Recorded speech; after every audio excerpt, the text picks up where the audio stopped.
put on a couple of conferences. Yeah. Let me start that again.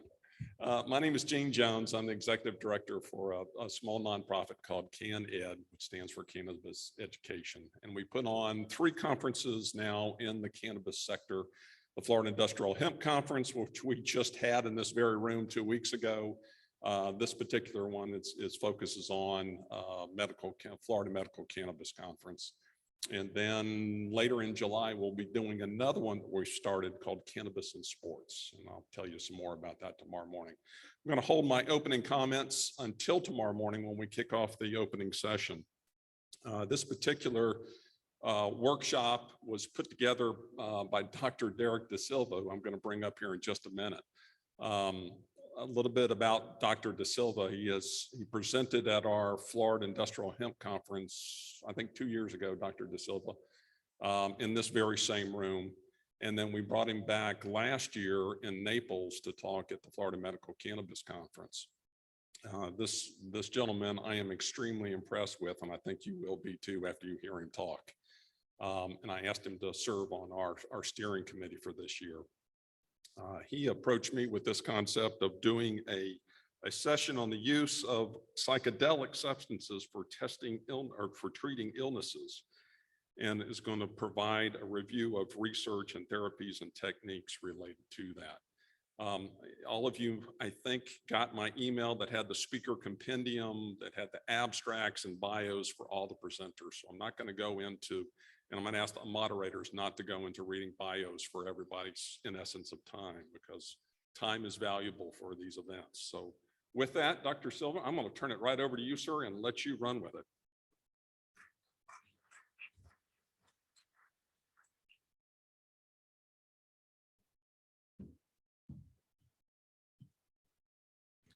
Well, good afternoon, everybody. Thank you very much for taking the time to be here. Anytime I have the opportunity to come to Florida, it's always okay. So I never hesitate. I live, most of the time I live in New Jersey, but I probably spend, I would say, about 65–70% of my time in Florida. So it's lovely to be here, and it's a pleasure. This is a very interesting field, I think, for all of us that are in the cannabis sector.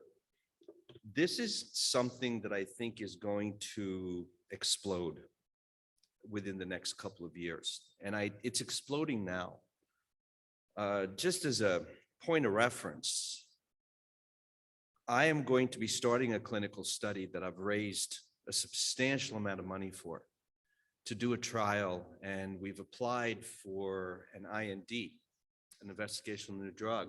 We've put in the application into the FDA for this. So very involved in this. And one of the indications that I'm going to be going for is something that nobody's looked at. It's very novel, and I'll show you some of the data that has been out there. Hopefully next year at this time, I'll have some preliminary data for you from our study. But I'm just going to go through this. Feel free to, if you have any questions, to just go ahead and ask, because we've got plenty of time. And I'm going to leave plenty of time at the end also for questions for you. I'm on the teaching faculty at 2 of the universities in New Jersey, at JFK Medical Center. And I get some of the medical students from UMD and J and Robert Wood Johnson. And what I work with is in the world of integrative medicine. I'm an internist. I'm trained as a physician in internal medicine, and I still do a lot of internal medicine. And I tell people this all the time. I do a lot of bioidentical hormones. I do a lot of supplements. I do a lot of diet and nutrition and all of that good stuff. And I tell people all the time, because I speak at a lot of conferences, that you first have to be a good doctor. If you're going to go into and branch into these other fields, you better know how to deal with, for example, the complications of BHRT, right? Bioidentical hormones. Everybody can do hormones in anybody, but how do you deal with the complications? What if a woman starts bleeding? What if she starts losing hair? What if you take their levels up too high? How do you deal with these complications? What if they start losing more hair? What do you do? So it isn't just about doing these modalities. It's understanding how to really move forward in dealing with this stuff. So again, a little bit of a historical piece here. You know, the world, this is probably not going to work that far. But again, is this pointer working? You guys get that fixed?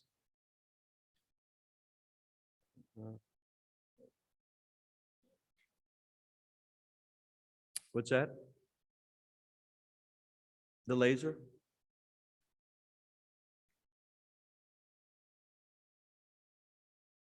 That's okay.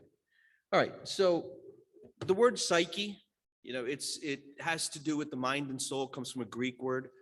Humphrey Osmond in 1956 was really the first psychiatrist that coined this term. And psychedelics, as we know them, by the way, is anybody working with psychedelics, psilocybin, things like that in here? Anybody? Oh, wow. Okay. Interesting. Probably don't want to admit it, but that's okay. That's all right. But anyway, when you look at this, you know, the whole act here, the whole action here is this whole idea of the trip. Well, that trip is what resets a lot of what goes on and happens within the brain. And I'm going to show you what's really unique about this. And this is what I really love about, and this is what I love about botanical medicine in general, is we use it. For example, you know, we can use, and this is not botanical, but we can use omega-3s for, let's say your cholesterol, your triglycerides are elevated. But subsequently what happens is that your brain starts to work better. Your joints start to improve. Your skin starts to get better. This is the beauty of what we have from what God has given us. And I have to read something, and I meant to read this before we got started. And this is actually a friend of mine sent this to me last night. She's a flight attendant at United Airlines.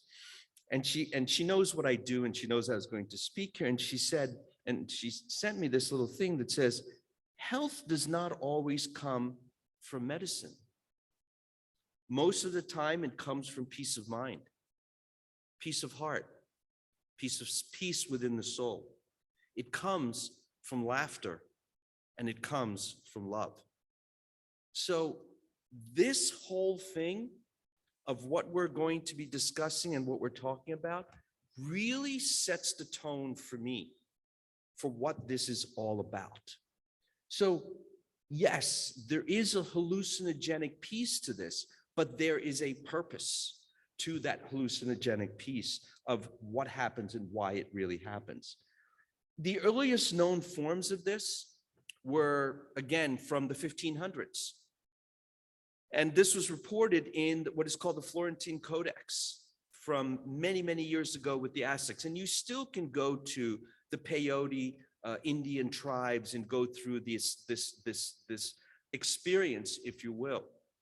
But classical psychedelics like psilocybin, mescaline, etc., you know, were isolated in the area of 1897. So the 1800s is when this whole thing started, and also in some of the religious ceremonies in Central and South America.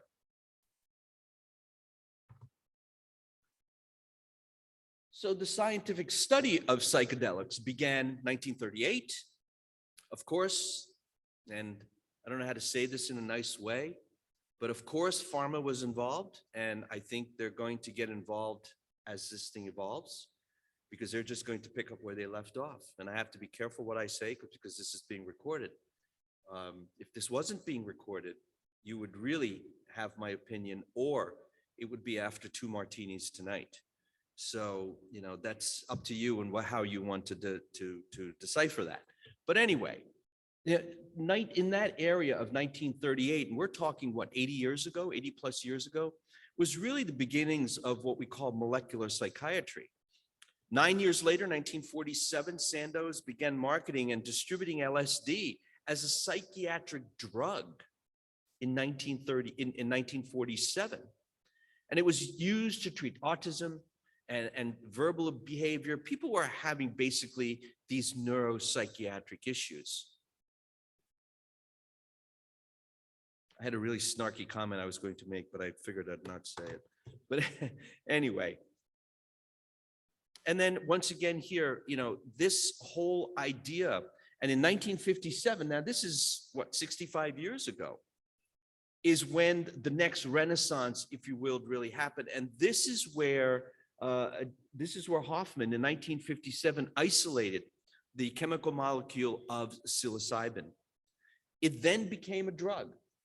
And it was about 2 milligrams of psilocybin that was introduced, called indocybin at that time.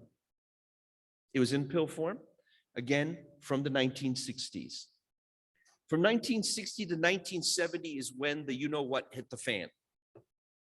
So whenever young people, and I was in high school at this time, when young people start doing stuff like this, and the government finds out, whether it be cannabis or whether it be anything like this, anything that's mind or mood altering, that's when the problems begin. And in 1970, it was put in as a Schedule I substance by the U.S. by the U.S. Drug Enforcement Agency. So this is where it got a bad rap. And this is really where the problems begin, because after this, after it was made a Schedule I drug, what about the research? What about the data? How do we now proceed with research? And that is why today, if we are going to do research, it has to go through an IRB and an IND. So it has to become, and you have to apply for this investigational new drug, and it is not cheap. The amount of money that I've spent, you just can't even imagine. It is unbelievable. But I know that this is going to help a myriad, a multitude of people in this world. I know it is. Because with all of the stuff that's going on today, and I don't need to get into all of the violence, et cetera, this, I believe, is a very, very viable alternative. It's a little bit busy here. It's just a chronology of this whole thing, and I'll go into this much deeper. These are just some of the examples of the what we call magic mushrooms. Basically, these are some of the mushrooms that produce the psilocybin. So what are the classes of these hallucinogens? We've got serotonin effects and dopaminergic effects. We've got the amides of lysergic acid, which is something like LSD. We've got the phenylethylamines, like ecstasy. And of course, we've got the tryptamines, which is where the psilocybin comes in. So different categories, but again, what I want to stress to you here, and I'm going to be showing you mechanisms of action of a couple of different disease states. Again, a botanical that you can use that has so many different applications. And I think moving forward, one of the things you have to keep in mind is God put certain things on this planet for our use and not for our abuse. So knowing where and how to utilize these substances, in my opinion, is the way to go here. So the classic psychedelics and a lot of the SSRIs, et cetera, where do they work? They work with and at the serotonin receptors, which is the 5-HT, and in those receptor areas. These are the areas that have to do with anxiety, with mood, with appetite, with neuropsychiatric issues, with other biological issues. So this isn't just one area or one application. There are numerous applications here. So what are some of the receptors? What are they targeting? What are we looking at? Well, of course, there's a recreational component, right? There's always a recreational component because, again, this is where a lot of the states and the government is going to make some money. Yeah, I mean, it's the reality. Of course, there is the whole idea of the pharmacology, the pharmaceutical applications.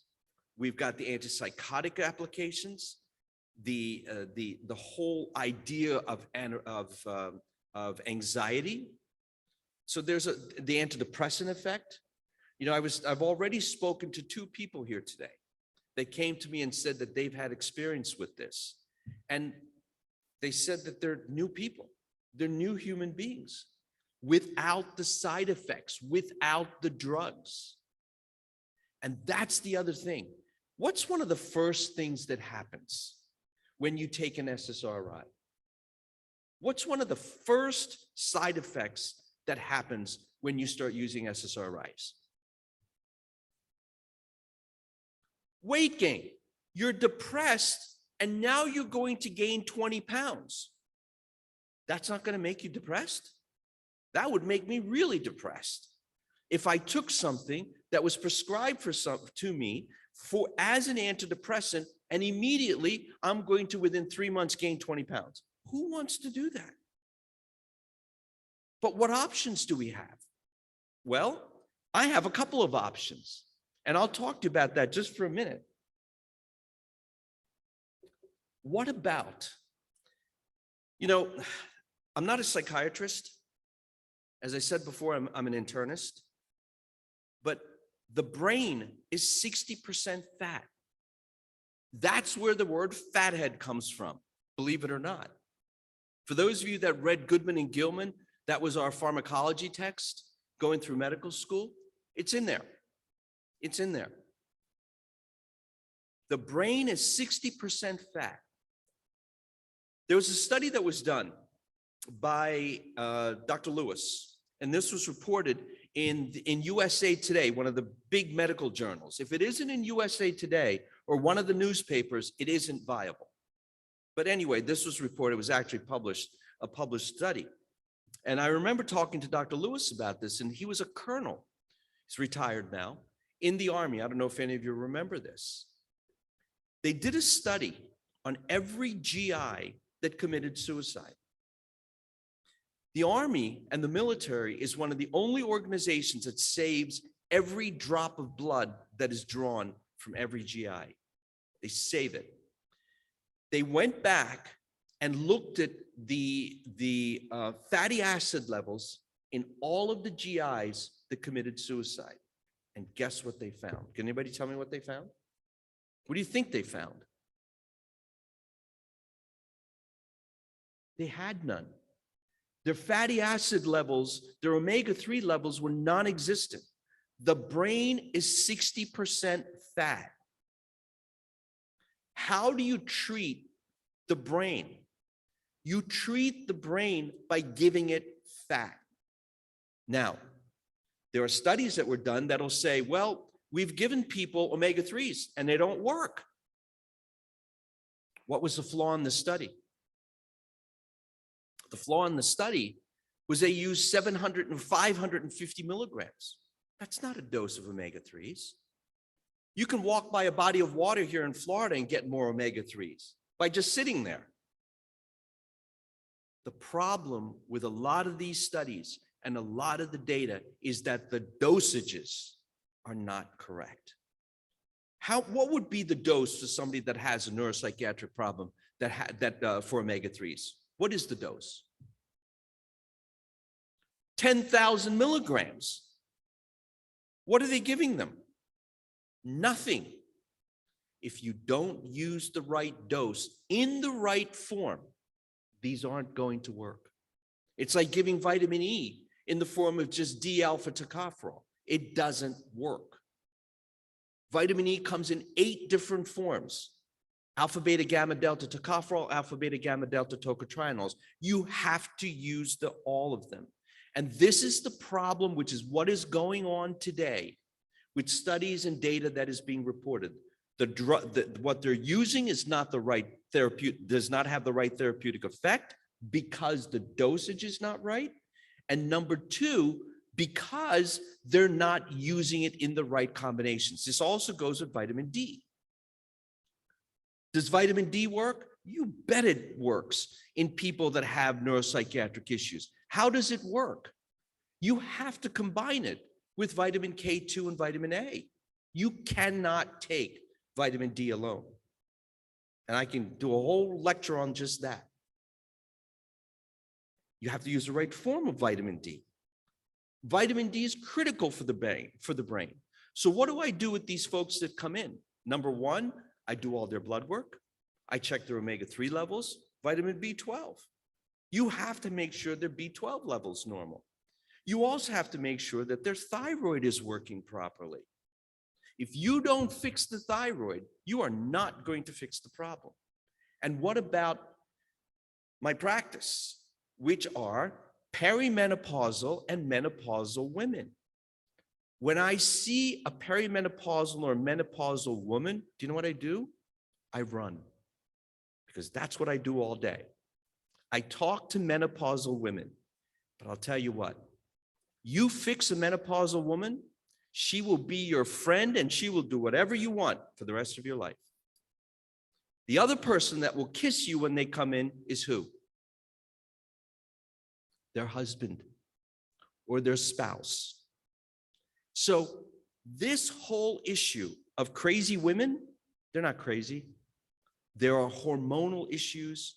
There are other neuropsychiatric issues that we can fix. Are there people that have treatment-resistant depression and major depressive disorders? Yeah, there are. If we've fixed all the metabolic pieces and at the end they're still not well, this is an alternative. This is an alternative. But I'll tell you what, this is not a solution for everybody, because if you still have a vitamin D deficiency, you've got an omega-3 deficiency, you've got a hormonal deficiency because you're menopausal. Is it going to work? It'll work, but it'll work temporarily. And I'm going to show you what I mean by that as we go through this. So again, getting into this, and whether it's cannabis or whether it's psilocybin or any of the hallucinogens, you have to know basic science and basic medicine moving forward. To me, that is critical. So look at this.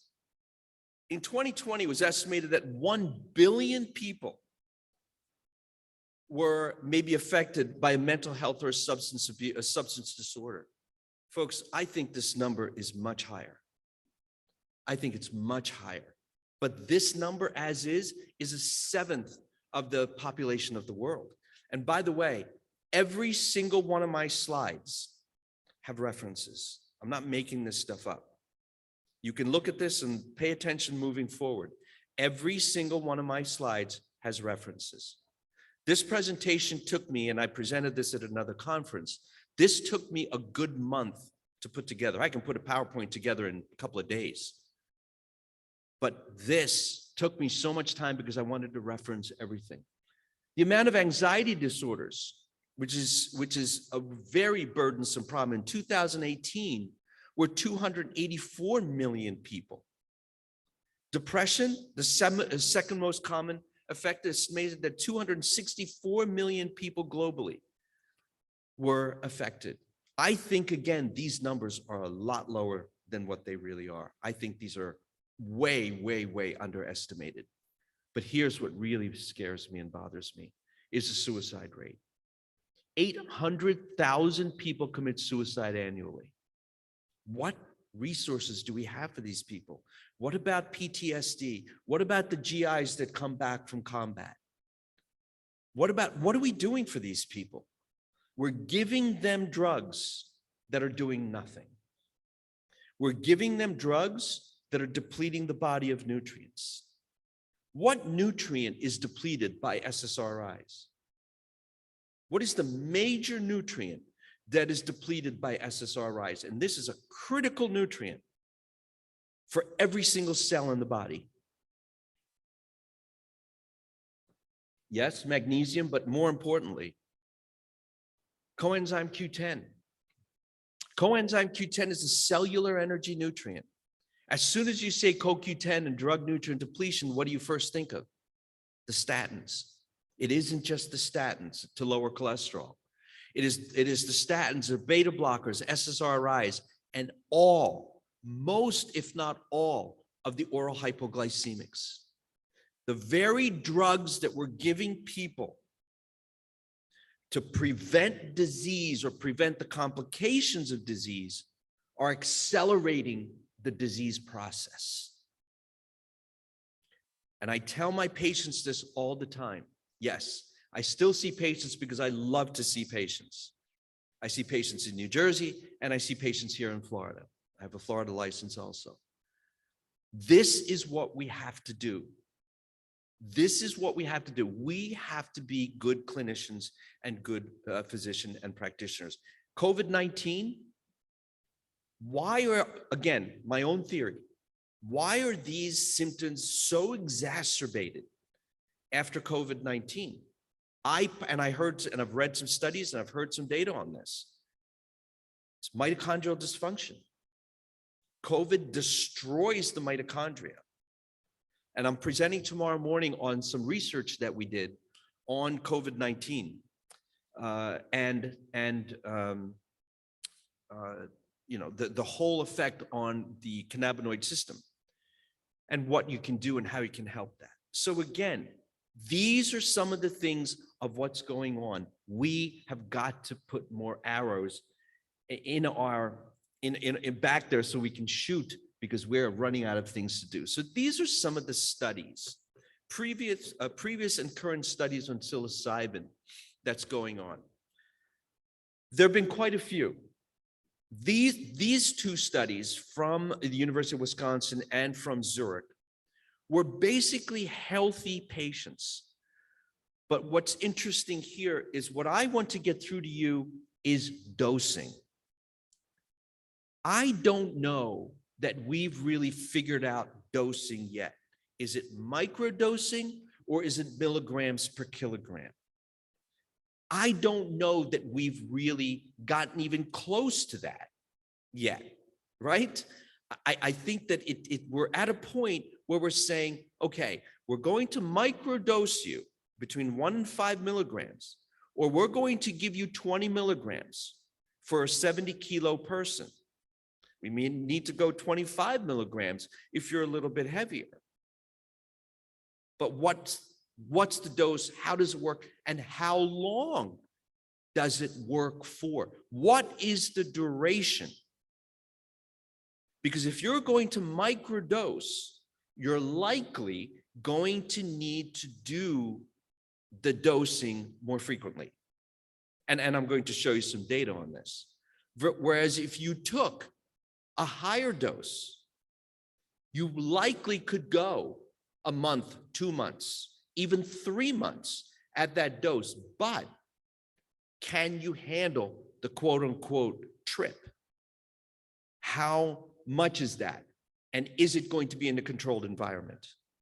So these are all still some of the questions. Psilocybin is today where cannabis was about 10 years ago. And for a lot of you in here, you know what I'm talking about.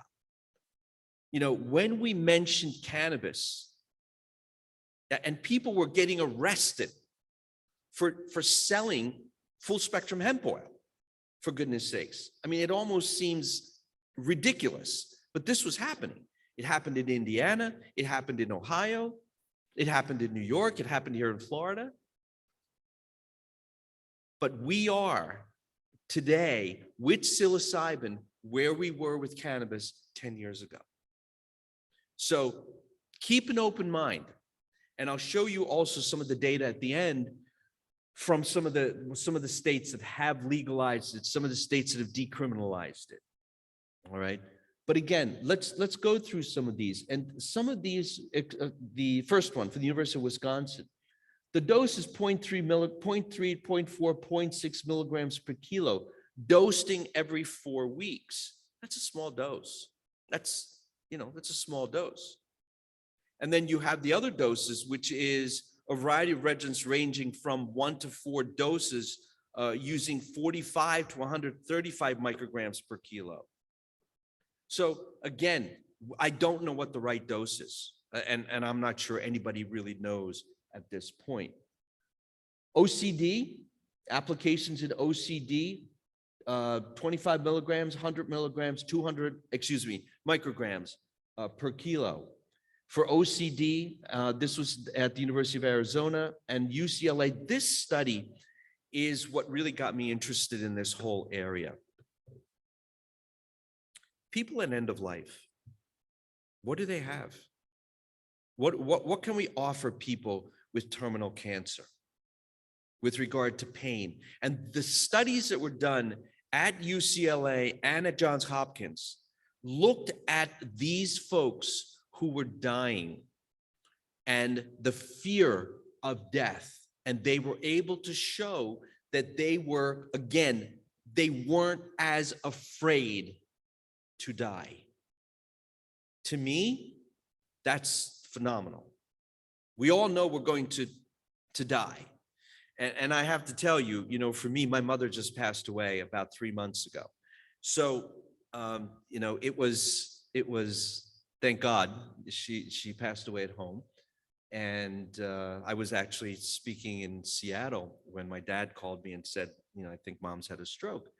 And I said, okay, I'm coming home. And I was able to manage my mom at home because there's nothing that they were going to do for my mom. And there were other comorbidities involved in that. But, you know, and I said, and my mother, when I came home, said to me, you need to go to church. And you need to go to church nine First Fridays in a row. I'm Roman Catholic, by the way. So you need to go to church 9 First Fridays in a row and you will have a peaceful death. Well, I really took that to heart. And my mom always used to tell me that. And she said, you know, you have to remember this. And I said, you know, yeah, you know, when you're young, you don't think about that stuff. Well, today's the first Friday of June. And I found a church. In fact, I drove to celebration and went to 9 o'clock mass this morning. So we all have to develop those things that I know are going to help us. And if I had to, for example, if my mom had some very serious pain or something was going on, I would have absolutely given her psilocybin. I would have absolutely found it and I would have given it to her. There's no question. But again, you have to be careful. You really have to be careful. So this whole area of safety and efficacy in patients with progressive cancer and anxiety, goodness gracious, if we can help these folks, why not? Why not? Substance abuse, again, I work with a clinic down here in Florida. There's, this whole substance abuse, drugs, alcohol is huge. It is absolutely huge. And this study from the University of New Mexico, proof of concept study for alcohol dependence. Again, the dose of 0.3 milligrams per kilo, which again, a little bit higher, about 4 weeks, about once a month. And then the Hopkins study, again, Hopkins is doing a lot of work. They're recruiting a lot of patients for this. Our work is going to be not affiliated with them, and it's going to be in a different state. But again, their safety and feasibility for smoking cessation.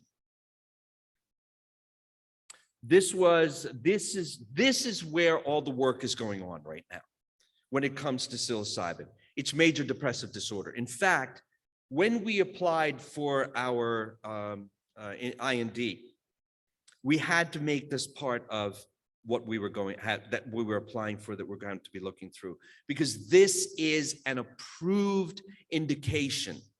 This in treatment-resistant depression is an approved, quote unquote, approved indication that you can get a IND application through the FDA.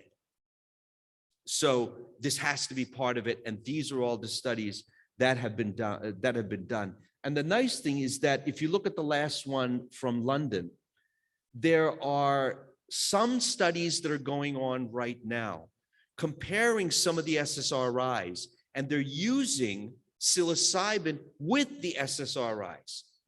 Personally, bad idea. Why? Why is that a bad idea, sir? You're absolutely right. Not only does it inhibit, and I'll show you again when we start getting into mechanisms of action. Not only does it inhibit, but it also is going to interfere, and it's going to again deplete the body of more nutrients. Again, I'm being redundant, I apologize, but you can't fix the brain without the right biochemistry. You just can't do that. You have to make sure that physiologically, chemically, everything is intact. And the study here, quite honestly, when I was looking at this and I wanted to put this in here, I just think that's a terrible idea. But again, don't tell me that you're going to use an SSRI and psilocybin. I think what's going to happen is this is going to be a butting of heads. It's just not a good idea. And then the other one, they're looking at doses. If you look at the Hopkins study, which is the third one down, examine the efficacy of the 2 psilocybin doses. What we're going to be using is 20 milligrams per 70 kilos. That's the dose that we're going to be using. And we'll be giving it 4 to 6 weeks apart. That's what we're going to be doing. And again, when you do this at that high of a dose, what you're going to need to do is, folks, there has to be in a controlled environment. So we are going to have the right room, the right lighting, the right colors, the right pictures on the wall, and the right music. We're actually having music specifically done for this study because some of the people I'm working with have connections in Hollywood with some serious musicians. So we're even making the music part of this whole thing, a part of our study.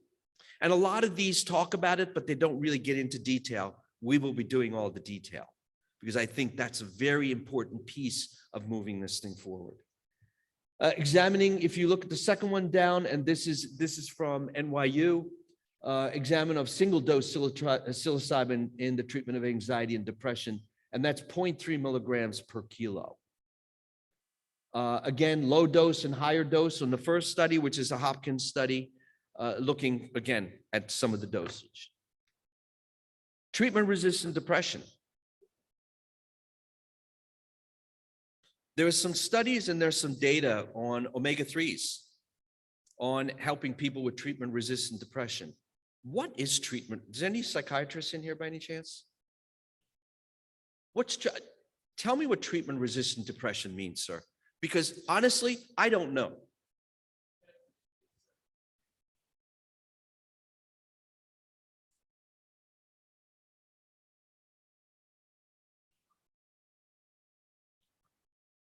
Okay, I mean, that's what I thought it was. So then what do you do? No, I'm serious. I'm asking you a question. You've gone through 3 classes. These poor folks are suffering, right? I mean, these are people that are really suffering. What do you do with them as a psychiatrist? Okay.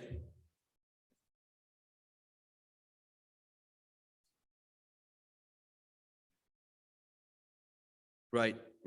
And again, this is what we're coming to, right? Now, a TMS machine in combination with psilocybin, great idea. Phenomenal idea. Transmagnetic therapy is what you're talking about. I mean, this it's phenomenal. Again, resetting the brain.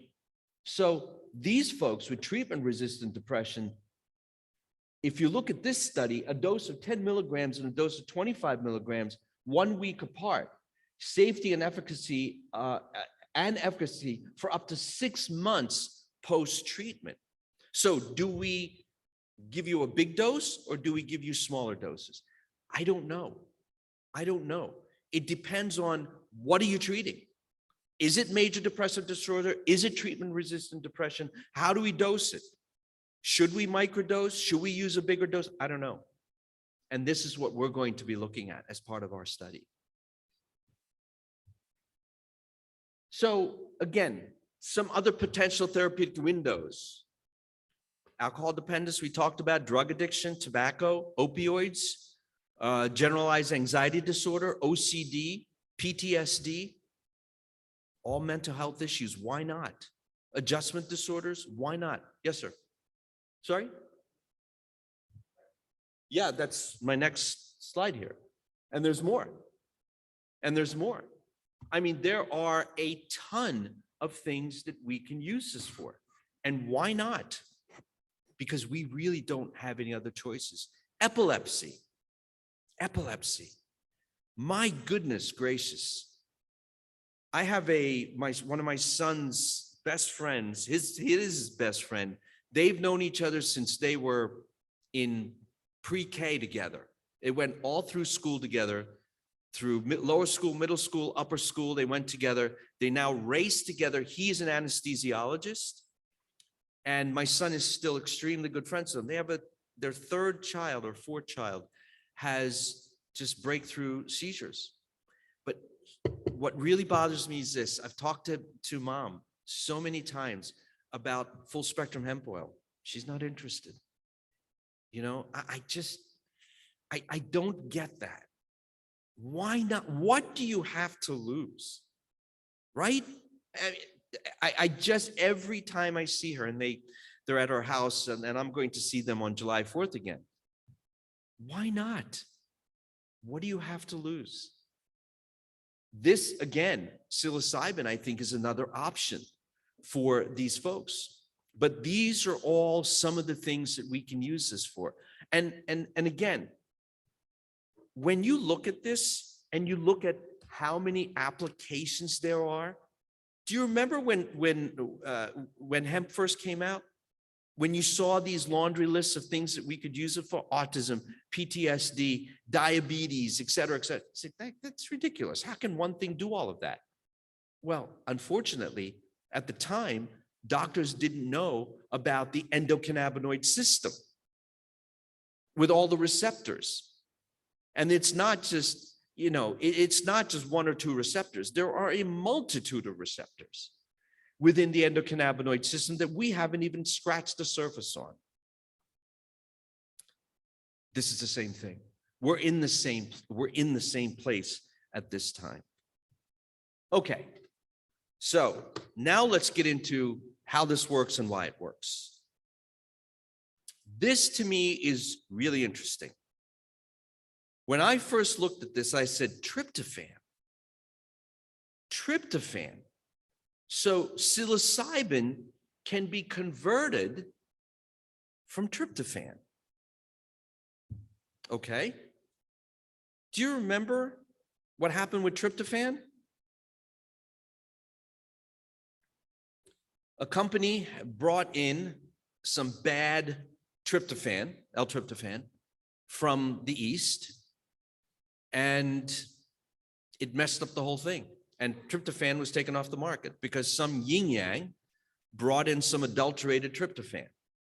And the whole thing just, the baby and the bathwater were all thrown out. As part of what we're going to do, I want to know, what is the state of amino acids in your system? You say, well, when we were going through the study design, one of the researchers said to me, why do you want to know amino acids? I said, seriously? Why?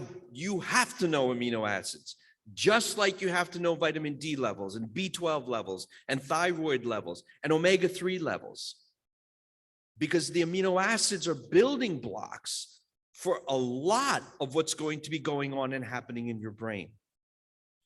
So when you look at this, and the way this works and the way this gets converted, by the way, the active drug, the active molecule is not psilocybin. It's psilocin. That is the active molecule. And I'll show you what happens here, and it has to do with this. First pass.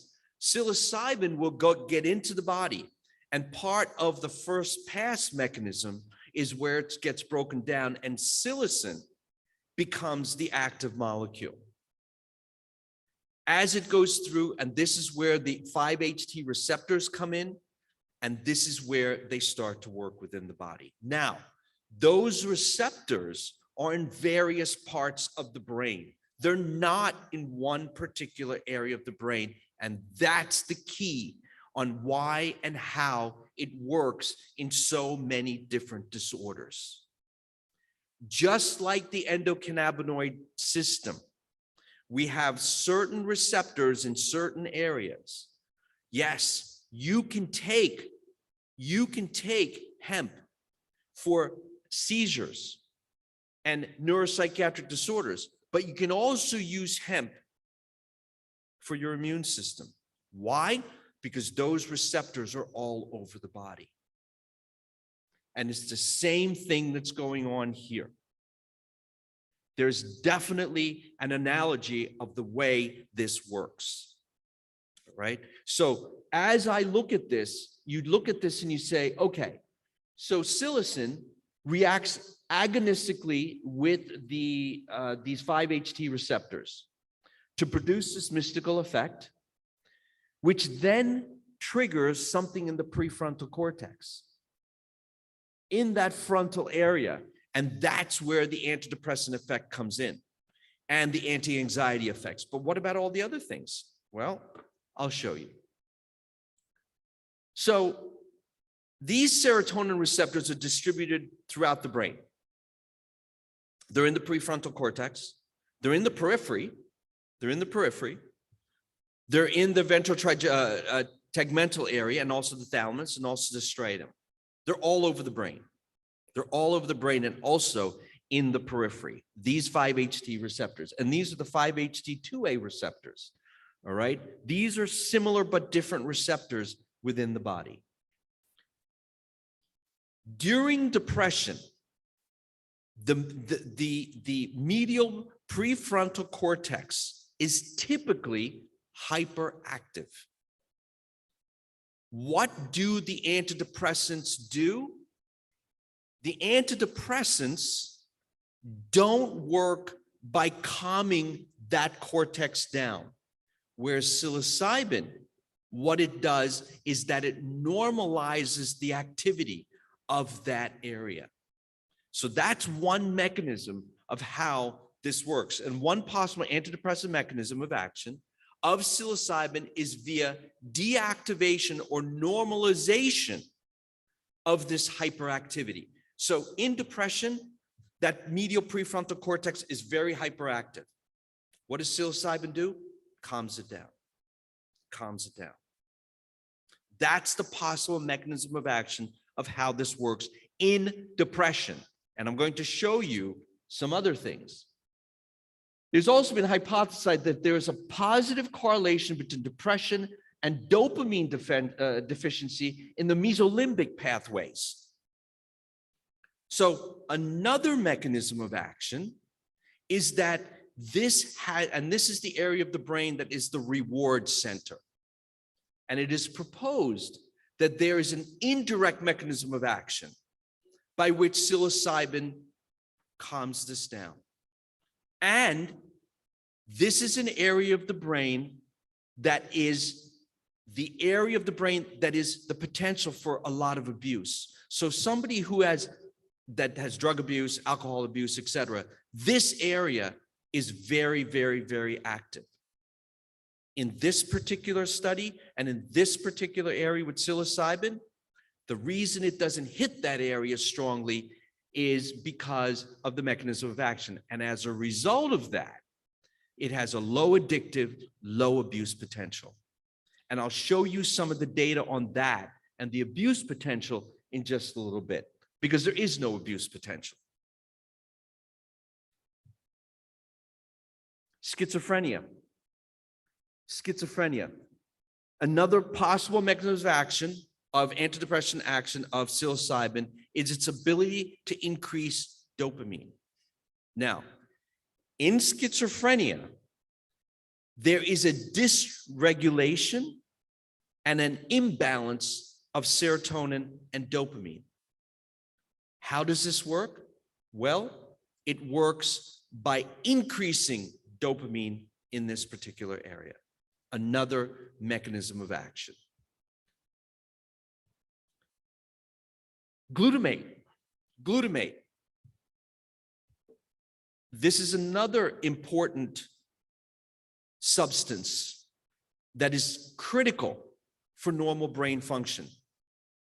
And again, SSRIs produce an antidepressant effect by attenuating the hyperresponsiveness of the amygdala to fear, emotional stimuli, thereby inhibiting negative emotions. The way psilocybin works is doesn't inhibit negative emotions. What it does is that it increases glutamate and it increases positive affirmations. I don't know if you've spoken to anybody that has gone through any kind of a trip with this. And I have. I haven't personally done it, but I have talked to a lot of people that have gone through this. And what they say is this: I feel like my brain has been rewired. I feel like something happened because colors, thoughts, noises, sounds all become amplified. That amplification is a rewiring. That's what I believe is happening. That amplification is the rewiring that is happening within the brain, because the brain is just not wired at all in this area. Hyperactivity of the amygdala to fearful emotions is typically characteristic of depression, which is what we were just talking about. Psilocybin is suggested to increase the amygdala activation by positive emotional stimuli. So you don't go through this negative affirmation, you go through a positive affirmation. It has nothing to do with being negative. It has everything to do about being positive. So mechanism of action is very different. Brain plasticity. What is brain plasticity? Well, I have it up there. But what is brain plasticity? What is plasticity?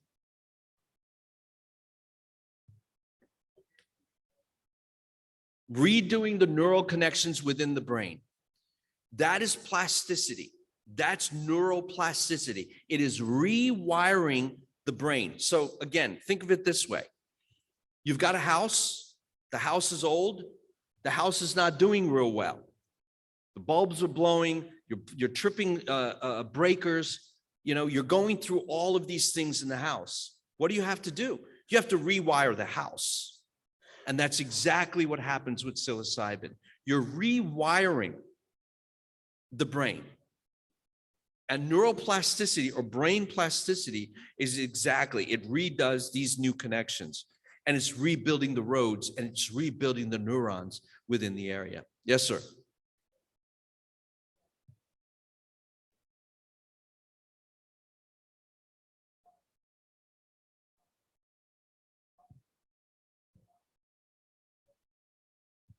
You got any information on that?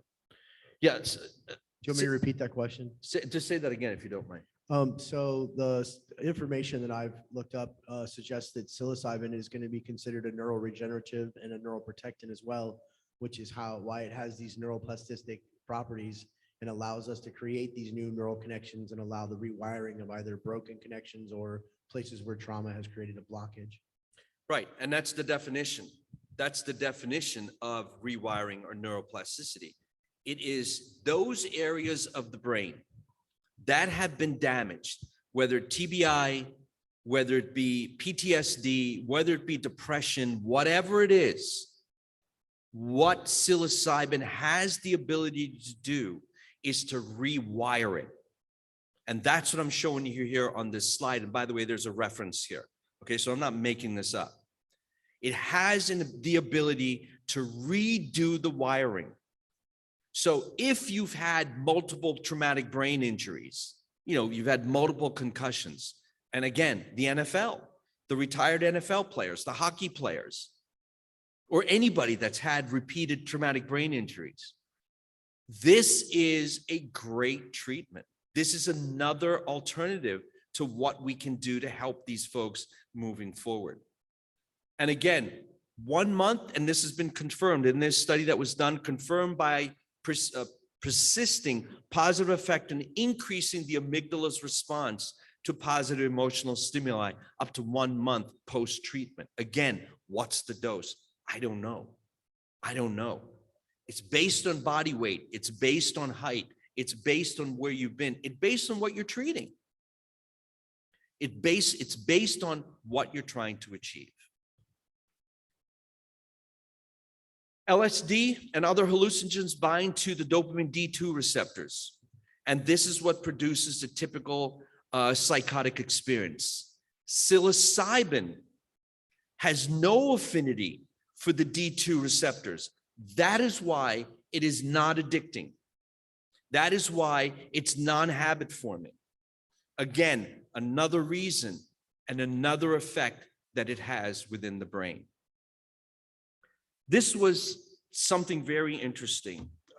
Does anybody know, and I'm sure you know, sir, what a functional MRI is? But for those of you that may not know what a except you, what is a functional MRI? Does anybody know? Yeah, you're not allowed to answer either. What is a functional MRI?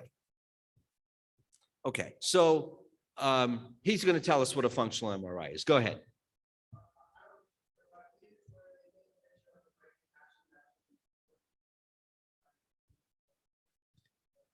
Everything's moving in the right direction.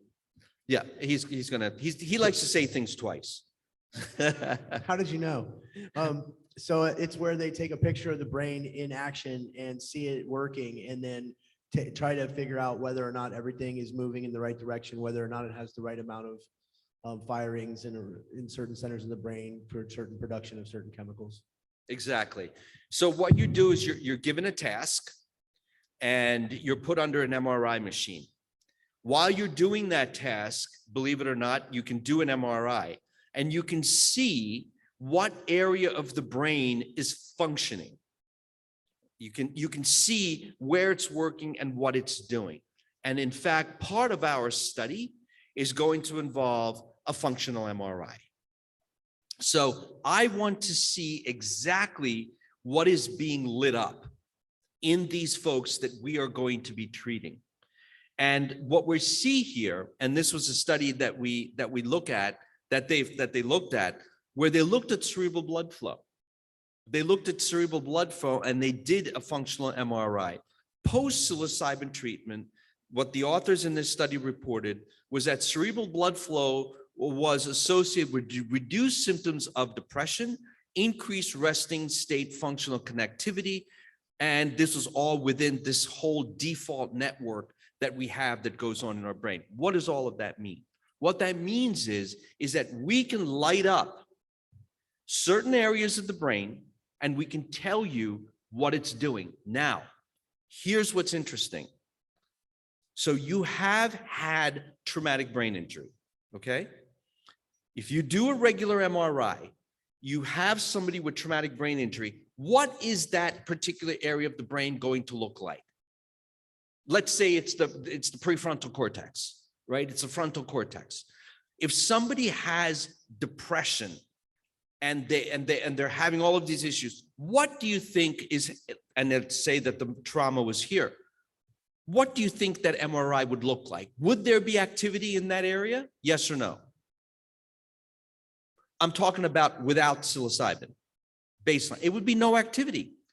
But if we gave you psilocybin and then gave you a task, because remember the frontal cortex is a task area, what is it now going to do?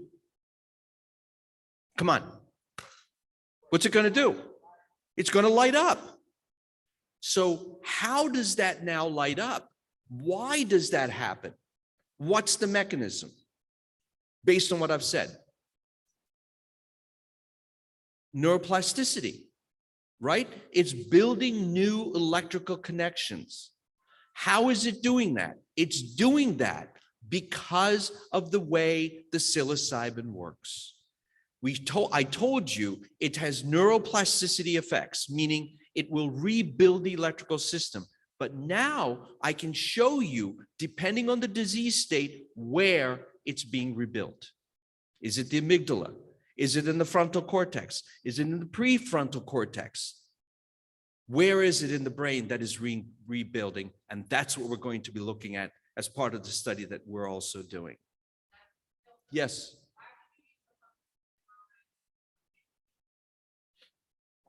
Cost. PET scans are, first of all, a lot of institutions don't have PET scans, right? A lot of research institutions don't have PET scans.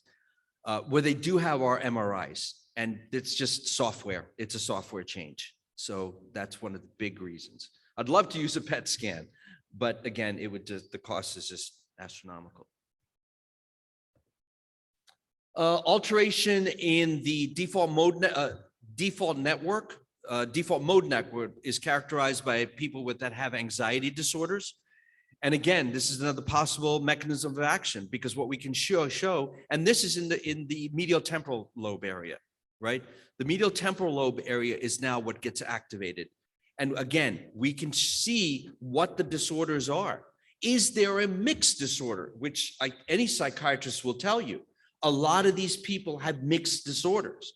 I'm learning all about psychiatry, which is not any, I was going to say driving me crazy, but it's not something that I really was ever interested in, but I've gotten very interested in it just looking through this stuff, because there's a lot of crossover. There's a lot of crossover between depression and anxiety and schizophrenia and depression, schizophrenia and anxiety, OCD, and there's all kinds of crossovers. And part of my theory is that because these similar receptors are distributed throughout the brain, you can have different disorders that look like the same thing. So the effects of mushrooms are dependent on the species. Now, you folks will probably be able to tell me, because I know I've looked at this, when was it picked? What was the weather? How much sun did it get? How much water? Was it a wet season? And the classic example of this is St. John's wort. You know what? And again, the irony is that what's St. John's wort used for? Depression. St. John's wort is a plant, and the flower of the plant is what we use. But every single species, every single season gives you a different concentration of this active ingredient from the flower. So again, here, when we look at the mushrooms, how are we going to control this growth environment? It's going to need to be controlled inside, because this is not something that we're going to be able to grow outside. My opinion, again, all right, my opinion, because we have to control the growing environment, the growing situation. So again, we're looking at doses here.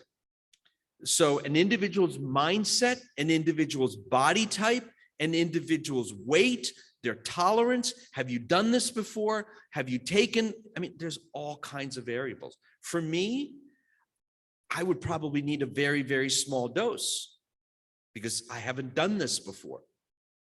So again, there's a lot of variables, and I think this is part of what the fun that we're going to be looking into is figuring out the right dose for everybody. 3 to 5 milligrams PO, hallucinogenic effect is at around probably 15 to 25 milligrams. Personally, if I did this, I would microdose. Personally, because I don't want to go through some crazy trip and, see Jesus too soon. But, I mean, I would go nice and slow. And again, becomes detectable in some folks 30 to 60 minutes after a low dose. And again, it can last quite some time. These are just the references for that. Effects of these mushrooms are into 4 categories: the perception, the cognitive, the emotional, and the ego dissolution. So again, there's various somatic components that come out. There's various psychic emotions and things that come out. And these are, again, some of the effects that you get from psilocybin. Positive changes in personality. I personally think that every single politician should be put on this. I do. I think, you know, and I said this the other day, I do a lot of, I used to do a lot of radio and I still do a lot of television. And I started to say something on, I would have been kicked off of our station. I know I would have. And I stopped myself. But I personally believe, and the interesting thing is, I'll show you the data at the end, that this is approved in Washington, D.C. Do you know that this is, they can do this in DC? Maybe these yin yangs in DC should start using this stuff. And hopefully we would be in a better situation. I know one other person that really needs to use this, and he's over on the other side there. But anyway, different country. But positive changes in personality and increase just feeling good. Good feelings of connectedness. And that's another thing that a lot of people say, I feel connected. I feel connected to the universe. I feel connected to the people around me. And again, all of these great things that we can do. I mean, can you imagine if we were able to help people with all this? And look how simple this is. Again, more effects that we can share with people.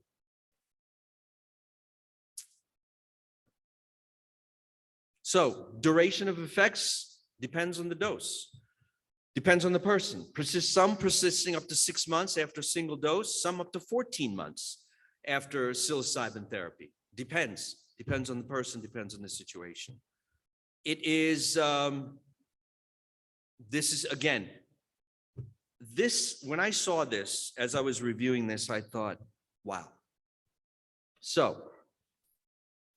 here's another thing for you to think about. Should we be using an isolate? I'm coming back to hemp. Should we be using an isolate, or should we be using full spectrum hemp oil? I have very strong opinions on this, and I'll save that for tomorrow. But I also believe that if you want lycopene, don't just take lycopene. Eat the tomato. Eat the whole tomato, because here's why. Not only did God put lycopene in the tomato to help your prostate, but there are other synergistic nutrients, compounds in and in the tomato that work synergistically with the lycopene to give you the effect that lycopene has on the prostate. Should we be using psilocybin alone, or should we be using psilocybin as, if you will, a full spectrum? We got into a very heated discussion at the beginning of our study. And right now, the state of issues or state of affairs with the FDA is this. If we were to use psilocybin from the plant source, like the whole plant, if you will, versus just the extract psilocybin, we would have had to go through a complete phase 1 trial, phase 1 study, because phase 1 is safety and efficacy, safety more than anything. So I said to some of the people that were involved in this, I said, come on, don't you think the whole bloody plant is more effective than extracting or extracting one chemical? I feel very strong that we should be using the whole plant. I really do. I really do. But unfortunately, and that's going to be my next thing. But again, we would have had to gone through a very, very extensive and expensive a protocol to show animal studies before we even got to human, which have been another year, at least a year, probably 2 years, if we use the whole plant. Now, I don't know that anybody that's died from using microdosing on psilocybin from the whole plant, in my opinion. Okay, so these are all different forms of psilocybin. These are all different forms. This is like CBD, CBG, CBA, CB, you know, and all the other components. It's the same thing. It's the same thing. So I think that is going to, this discussion is going to get heated up as we goes along. And there is, if you will, a synergistic, there is an entourage effect that I think also happens with psilocybin. And again, these are just some of the compounds. Safety profile, I told you, has a very low physiologic toxicity, low abuse. It has very low addictive effect. And the safety profile is just very, very good. This is safer than using nicotine or aspirin. By the way, if aspirin was released as a drug, released today, it would not be OTC, it would be a drug. It would absolutely be a drug. So again, comparing to something like aspirin, I don't know, it's such a good idea, but nonetheless, this was a study and this is what they reported. Very low toxicity, very, very low, negligible public health and criminal effects. Lethal dose, again, lethal dose is just extremely high. Nobody's even going to get close. It's like 70 milligrams. 70, it's even higher, I think. It's probably around 150 milligrams per kilo. We're not even getting anywhere near that. Legal status. If you look at the second bullet point, in 2020, Washington, D.C. voted to decriminalize a select few plants and fungi. So, and it was okay in DC. You know what? There was some politician that was doing this stuff, and he said, let me just put this bill through so I don't get arrested. Why would they do this in DC? Seriously. They had what?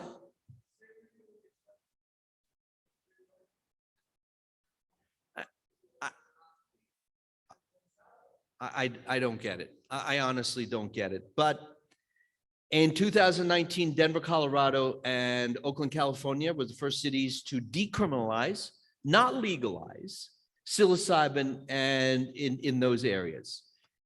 Again, I read that Washington, D.C. Oregon is the first state that was able to, that has decriminalized and legalized psilocybin. So if you want to do this stuff, go to Oregon. I spend a lot of time in Washington, in Seattle, actually in Bellevue. One of my, I do a lot of interesting things with very wealthy people. And one of the people that I take care of is in that area. And I go up there every month to see this guy.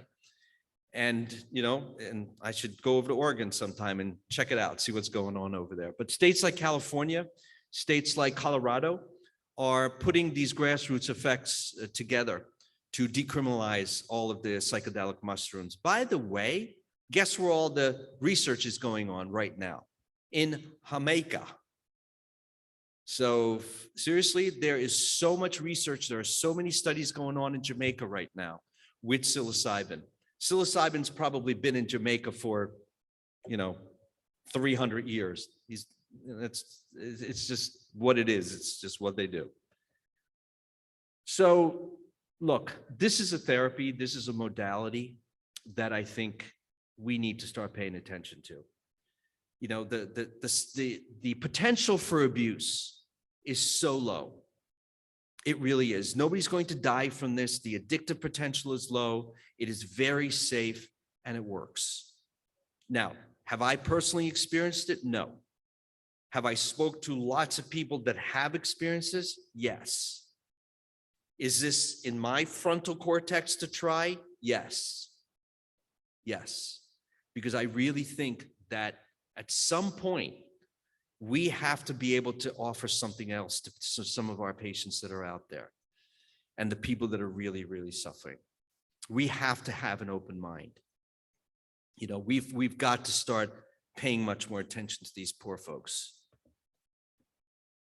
And that's it. This is, as I told you, I'm Roman Catholic. For me, it is this prayer, and it's really not even, it's a prayer.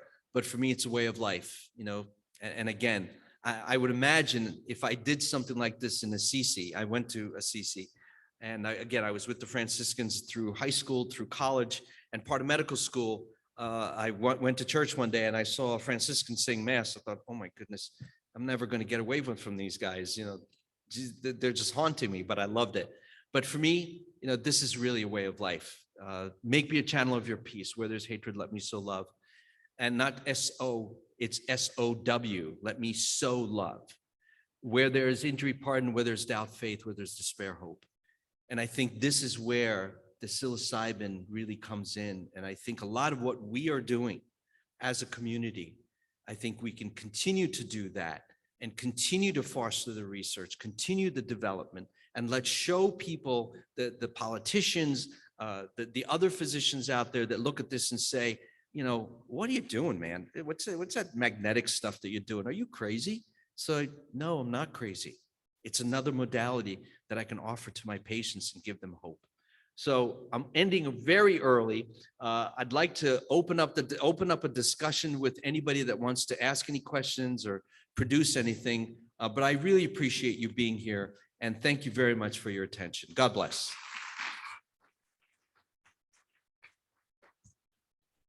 Let's use the microphone.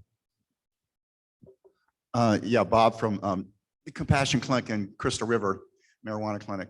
I'm really interested in Florida. It seems like I was looking in the phone book. They have ketamine clinics, and I guess that's all they're allowed to have. And I have two questions for you. Would there be a difference in efficacy between ketamine and some of the other things and psilocybin?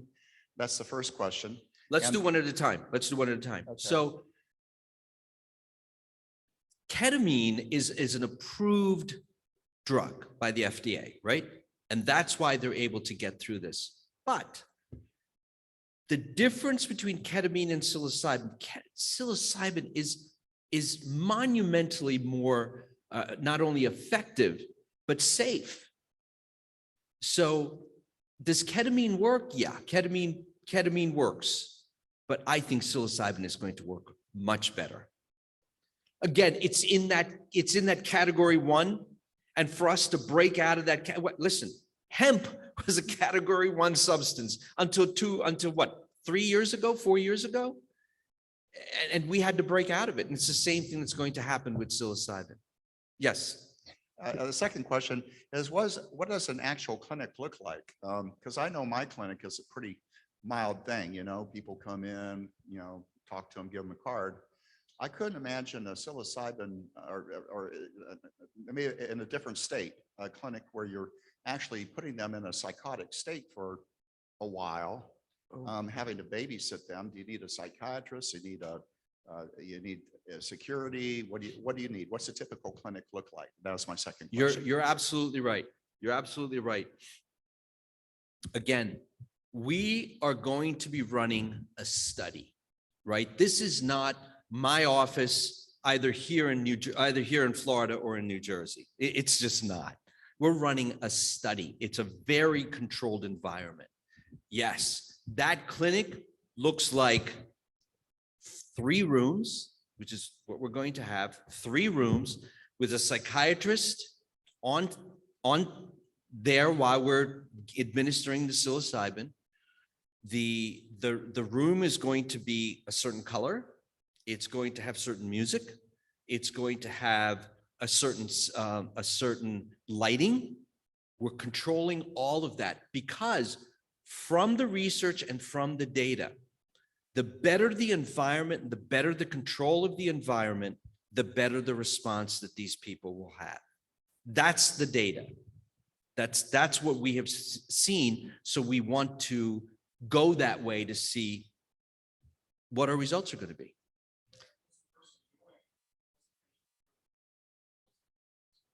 They're sitting there. They're going to be sitting there for the trip. Typically, is going to last between 4 and 6 hours because of the dose. Right. This is why I think that, and again, micro dosing is not going to give you that effect, and that's why I also think that micro dosing has a little bit more legs, if you will. Yes, sir. Yeah. Hey, I'm Eric Schramm from St. John's, Florida. Question about patient population, neuroprotective and Could you neurodegenerative. pull the microphone a little bit further from your mouth? the neuroregenerative effects, have you looked in elderly populations, Alzheimer's patients, people with neurocognitive problems? Wow, there was some data on Alzheimer's. Now, we are not looking at that. I have not seen any real studies from any of the major institutions on Alzheimer's and some of those neurocognitive issues. But that being said, I think there may be an effect. Again, treat it early. But here's what we have to look at when it comes to Alzheimer's. Again, my opinion, all right, for what I've seen in my own practice. There are so many things that have to be ruled out. You have to rule out, and this I see all the time. People that come in with early disease, when I'm talking about Alzheimer's, right? Early dementia, they all have borderline thyroid issues. And what the problem here is that physicians will look at just the TSH, which is not a true indicator of what's going on in the thyroid. You have to look at other markers like a free T3, which is it's like the free testosterone level, right? The real number that you need to look at is for example, in thyroid is the free T3. It's the same thing with people that have hypogonadism. You're looking at not the total testosterone in men, is the free testosterone. So the things that need to be corrected, and I'll go through my list. Where do you live? If you live in New Jersey, you live in Monmouth County, you live in Ocean County, you live up in Morris County, you've got to rule out Lyme disease. About 30 years ago,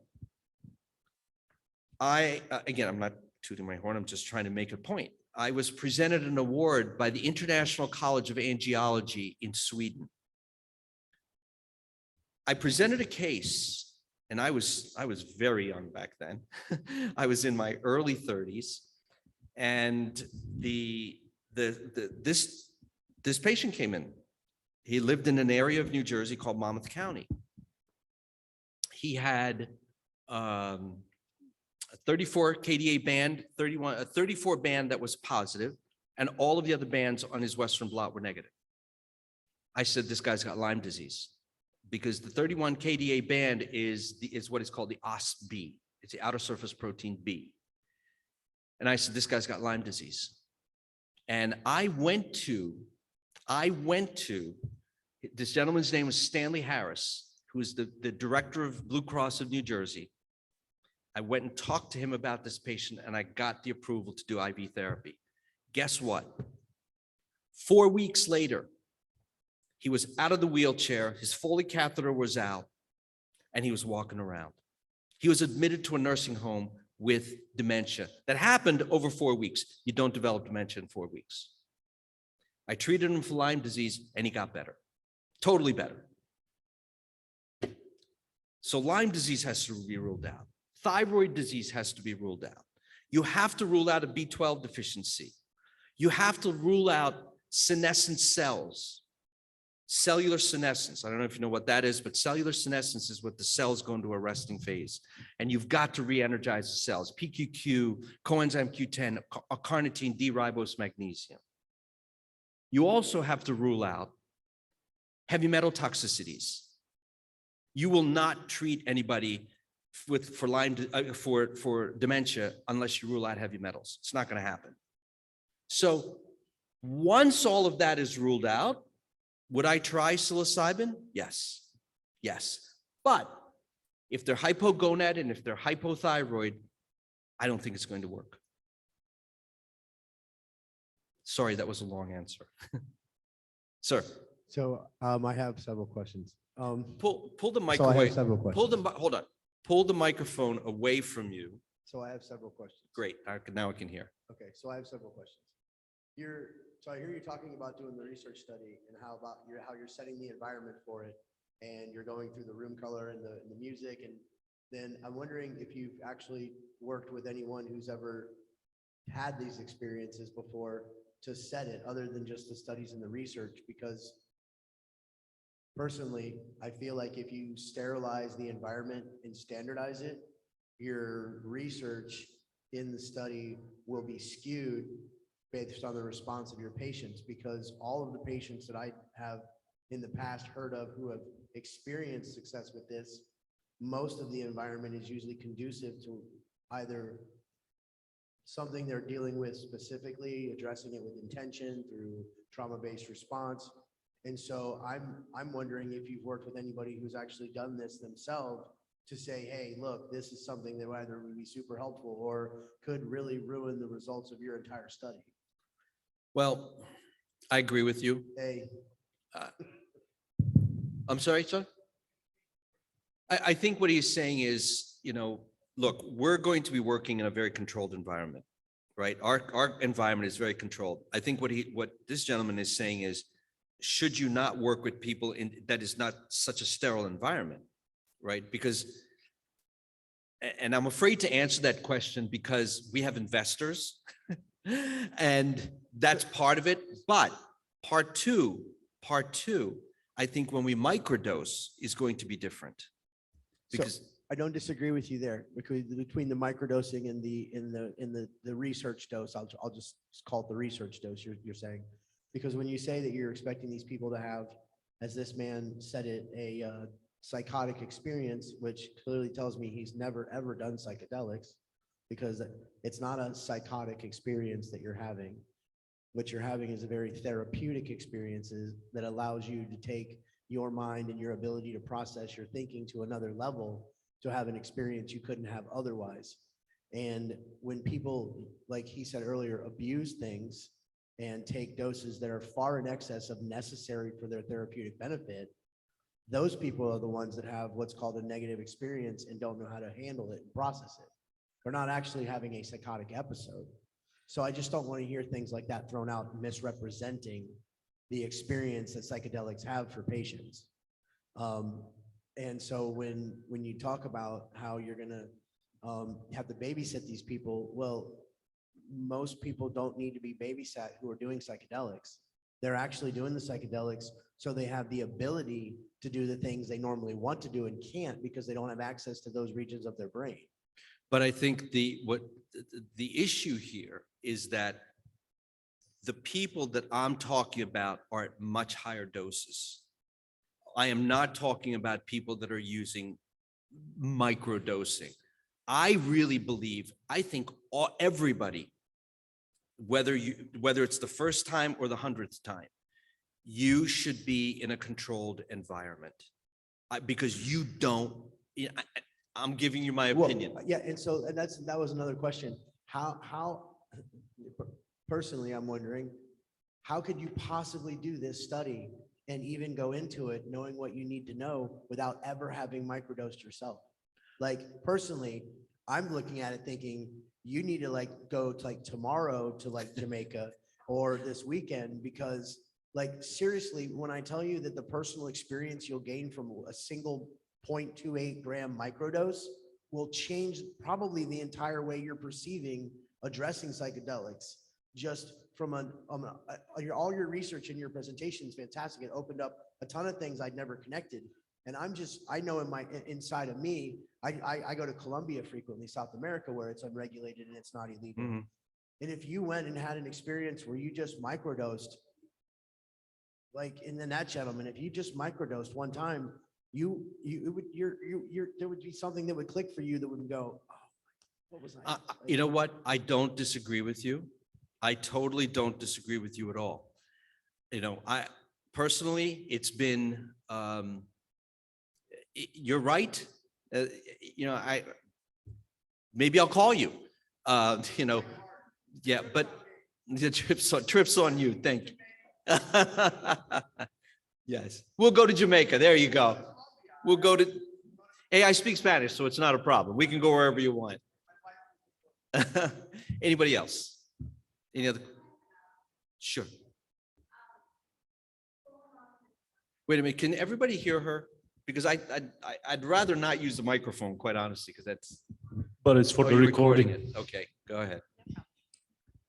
I just wanted to add on to the back and forth of that. I believe the reason there needs to be a control environment as much as that is due to the amount that he's speaking of. Yes, in what you were saying, I think most people in the room will agree, there are so many positive benefits to microdosing and using this for a medical benefit. But if we're doing research on it and we're not sure of the outcome, it needs to be in a controlled environment in order for us to know all the effects, since we don't know how someone is going to be affected by it positively or negatively. So Right. it can't just have all these other elements in which we don't know might have caused that. And the other thing is, look, this is the FDA, right? Right. I mean, you can't say, well, Right. look, dudes, we're going to hang out. We're going to take some of this stuff and we'll see what happens. I don't know if we're going to draw any blood work, Absolutely. It just doesn't work like that with the FDA. There are certain protocols that need to be followed. And I think once those protocols are followed and we have some more data, we can make some more educated decisions as to what we need to do next. But look, I'm telling you right now, this is where hemp was 10, 12 years ago. All right. This is really, it's not new, but it's new. So look at it that way. And I think and there's safety, the whole safety issue. God forbid. I mean, I wrote all kinds of exclusion criteria. They wanted to include people with atrial fibrillation, people with, I said, are you out of your mind? They have a bloody blood clot. They're going to blame me. Right. So, there's a lot of safety that is involved in what we're doing. So. Yes, sir. Yeah, wait for the mic. Thank you. I know you guys are working a lot with depression. Have you guys done any work with bipolar? Oh, yeah. Yeah, there was, now remember what I said to you before, sir. There's a lot of crossover, right? There is a lot of crossover, and this gentleman can tell you all the crossover in psychiatry of their disorders, bipolar, depression, anxiety. There's a lot of crossover with these. So it's a diagnosis. Are you depressed? Are you bipolar? Or do you have anxiety? Well, I've got all three.